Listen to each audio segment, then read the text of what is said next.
What's going on, Media Maniacs? This is your boy Media Fiend back with another video for you. And as you can see by the title, it is the first review of 2024. And I got a good one for you. But before I get into the review, just know I'm going to make it as spoiler-free as possible. But there might be some spoilers in it. Those are hard to get, to avoid. But I'm going to definitely do my best to try to make this as spoiler-free as possible. And that way you guys can go and enjoy the said content of the review. But yeah, I'm going to make it as spoiler-free as possible. With all that out of the way, as you can tell by the title, we're going to be talking about, and this is different. This is a different review. We're going to be talking about Alan Wake 2. That's right. We're going to be talking about a video game today. I normally don't review video games very often, but I felt like it's my duty to let you know about this game. So, my thoughts on Alan Wake 2. This game's great. Like, all in all, this game is fun. It plays like the play is like Resident Evil. So it's the over-the-shoulder. It has the button mechanics of Resident Evil. Like, after I beat this, I jumped back into Resident Evil 4, and I didn't miss a beat because the game styles are so similar. The story of Alan Wake.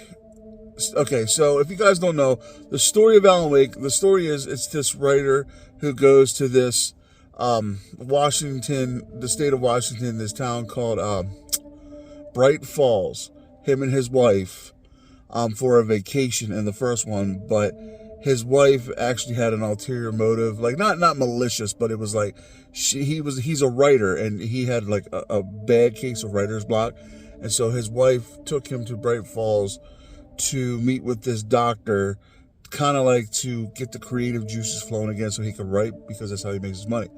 And they have this huge falling out argument, and then she gets taken by this entity called the Darkness. It gets taken to the dark place. So in Alan Wake 1, the whole thing is get your wife back. Fight off the darkness, get your wife back. You got light. Light is your real main weapon.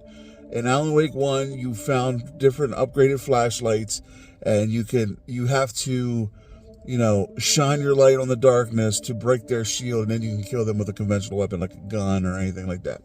So, light is your friend in this game. And, light would also heal you in Alan Wake 1, and your flashlight would regenerate by itself. So that was really cool. So, while it was challenging, it still kind of held your hand through it, and I enjoyed that. It was, because it's hard for in survival horror games. If you're new to survival horror, you guys and a lot of your survival horror vets know item management, and sometimes it's hard to item manage. So Alan Wake kind of helped you with that, and I enjoyed that. Now we jump to Alan Wake 2, which happens 13 years after part 1, which in real time it was 13 years because the original Alan Wake came out in 2010, and so 13 years later, 2023. Alan Wake 2, 2023. And they make it a point to let you know that in the game that it's been 13 years. So basically at the end of Alan Wake 1, I'm going to spoil this because it's been 13 years, you end up pulling your wife out of the dark place, but in return, you end up sacrificing yourself to the dark place. So while you save her, ultimately, you give yourself up. Alan Wake gives himself up, so he's stuck in the dark place now. Now, fast forward 13 years into the story of Alan Wake 2. Now, he's trying to find a way out, and now there's a new protagonist, Saga Anderson, and basically, this is where it gets kind of weird, because this game is so good, but it's such a mind mess up, that it really messes with your mind. And even as the player, it's a great psychological thriller, and it really messes with your head, and you can really it does a really good job of messing with your head in this game. So basically, You are an FBI agent who gets called to Bright Falls because there is a murder, and it's like a real ritualistic murder, like a cult murder. And you're doing battle with throughout the game with this cult called the Cult of the Tree. And how this turns out, like, it's weird because the whole time you're trying to bring this cult to justice, but in the end there's a plot twist where you're like, oh wow, really? And you're telepathically connected because she has this ability to read people, and you use it. It's a feature called the mind space, where you go into the mind space and you basically work through like clues and stuff to solve everything. So it's pretty in depth. Like, you know, you go to the mind place and you have the case board and you collect clues throughout the game and you put them on a case board in the mind place to come up with conclusions and all that other stuff. It's a really in-depth look, and it's really good. Like, the mechanics, that's really good. And the story is really good. I'm not going to ruin the end for you, but the story's so good up until a point. But it also, when I say you play as another protagonist, it's almost like you're playing two games, because you have Saga's story and then you have Alan Wake's story, and each story has 8 episodes because it's like episodic. So altogether there's 19. No, each have 9 episodes, because altogether it's 19 episodes. But one of them is a prologue with both of them. And each of them have 9 episodes after that. So it's a very long game. It's a very intensive game. The only thing is, I like to have it to where you play one part and then it switches to another, and then back and forth, so on and so forth. In this one, you actually get to choose which path you want to go. So you can completely play up Alan Wake's side of the story until you get to a certain point, and then you go to Saga's story, and then you play that until you catch up, which that's what I did. I played almost all of Alan Wake's story up until a certain point where I couldn't play it no more, and then it sent me back to Saga's reality, and then I had to play through hers, and then it sent me back to Alan Wake's part where it left me off to finish. So it was good. That part was all right. Now I'm going to get into some gripes. First gripe, the combat's a little wonky for me. Even though it did play like Resident Evil, the remakes, it was smooth, fluid and stuff.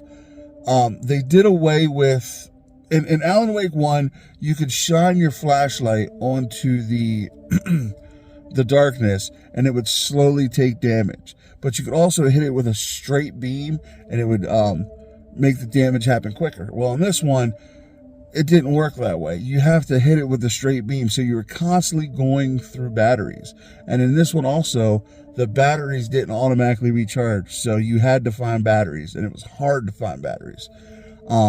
So that was a gripe where when you just shine normally, it didn't slowly take damage anymore, which stunk.